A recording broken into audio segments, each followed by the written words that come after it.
Student తలుచుకుంటే రాజ్యాలే కూలిపోతాయి. After all నువ్వెంత అనే సినిమా డైలాగ్ తీరుగా జూబ్లీహిల్స్ ప్రచారంలో దూసుకొని పోతున్నది ఓయి స్టూడెంట్ ఆస్మా. కాంగ్రెస్ పార్టీ అధికారంలోకి వచ్చిన ఏడాదిలోనే 1,00,000 ఉద్యోగాలు ఇస్తామని చెప్పి మోసం చేసింది. కొత్త కొత్త జీవోలు తీసుకొచ్చి మా బతుకులు ఆగం చేసింది. అందుకే కాంగ్రెస్ పార్టీని ఓడించాలని కంకణం కట్టుకుని ప్రచారం చేస్తున్నది. చూడుండ్రి జూబ్లీహిల్స్ ఓటర్లను ఎట్లా బతిలాడుతున్నదో. మీ కాళ్ళు మొక్కుతాము, దయచేసి ఎవ్వరు కూడా కాంగ్రెస్ పార్టీకి ఓటు వేయకండి. నిజం అందరినీ వేడుకుంటున్నాము. నేను మోకాల మీద కూర్చొని కూడా మేము చెప్తున్నాము, దయచేసి కాంగ్రెస్ పార్టీకి మాత్రం ఓటు వేయకండి. మరి చెప్తున్నాం, మేము ఎంత నష్టపోతే ఇంత బాధపడతామో చూడండి, ఒకసారి అర్థం చేసుకోండి. నిరుద్యోగులం ఈ రోజు ఇక్కడికి వచ్చి ఇంత ఆవేదన చెందుతున్నామంటే మా ఇంట్లో పరిస్థితులు ఏవి కూడా మాకు చక్కగా లేవు. మేము చాలా బాధపడుతున్నాం, చాలా ఇబ్బంది పడుతున్నాము.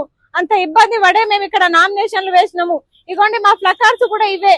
మొత్తం ఉద్యోగాలు అమ్ముకున్నారు. జీవో 29 చెప్పేసి మీకు అంటే మీరు పెద్దవారు కాబట్టి ఇవి మీకు అర్థం కాకపోవచ్చు, కానీ ఇవన్నీ మాకు తెలుసు.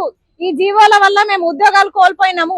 ఇగో గిట్లా మీరు ఓటు ఎవరికేస్తారనేది మీ ఇష్టం, కానీ కాంగ్రెస్ పార్టీకి మాత్రం వేయకుండ్రి. మా జీవితాలతో ఆడుకుంటాంది కాంగ్రెస్ సర్కారు. ఒక పూటకుంటే ఇంకో పూటకు లేని ఇళ్ళ నుంచి వచ్చి ఇక్కడ చదువుకుంటున్నాం. న్యాయం చేయాల్సిన సర్కారు మాకు రావాల్సిన నౌకర్లల్లా మట్టి కొట్టింది. మమ్ములిగో గిట్లా రోడ్ల పాలు చేసింది. కాబట్టి మీ కాళ్ళు మొక్కుతున్నాం, కాంగ్రెస్ పార్టీకి మాత్రం ఓట్లేసి మన కడుపు మీద కొట్టకుండ్రి అన్నట్టు బతిలాడుతున్నది. సర్కార్ జనాన్ని ఎట్లా మోసం చేస్తున్నదో ఒక్కొక్కటి చెప్పి ఓట్లేయకుండా అని అడుగుతున్నది. నేను చెప్పడం కాదు, మన ఇంట్లో ఉండే మహిళలకి ఫ్రీ బస్ అని చెప్పారు, కానీ మీతోనే ఎక్కువ ఛార్జీలు వసూలు చేస్తున్నారు. ఇవి మేము చెప్తున్నాం కాదు, మీరు చూస్తున్నారు. రియల్ గా మీరే బస్సులు ఎక్కినప్పుడు మీరు గమనిస్తున్నారు ఇవన్నీ. దయచేసి ఇవన్నీ మేము చెప్పడం కాదు, ఒకసారి మీరు పెద్దలు గమనించండి. ఎట్టి పరిస్థితుల్లో కాంగ్రెస్ పార్టీకి ఓటేయకండి. ఒకప్పుడు కాంగ్రెస్ పార్టీకి ఓటేయండి, గెలిపించండి అని మేమే నిరుద్యోగులం అందరం కూడా వెళ్లి అందరికి ప్రచారాలు చేసినాము, బస్సు యాత్రలు చేసినాము. కానీ ఈ రోజు మమ్మల్ని పట్టించుకోని పరిస్థితి. మేము ఎవరికి చెప్పుకోవాలో అర్థం కాక ఇలా రోడ్ల మీదకి వచ్చి మనకి మనమే చెప్పుకోవాలి కాబట్టి మేమే వచ్చినాము. దయచేసి అర్థం చేసుకోండి అందరూ. మీకు దండం పెడతాం చేతులెత్తి, కాంగ్రెస్ పార్టీకి మాత్రం ఓటేయకండి.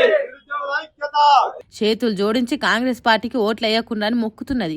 ఇసోంటి ప్రచారంతో కాంగ్రెస్ పార్టీకి చాలా నష్టం జరగకపోయినా కనీసం 1,000-2,000 ఓటర్లనైనా కాంగ్రెస్ పార్టీకి ఓటు వేయకుండా ఆపగలుగుతున్నది.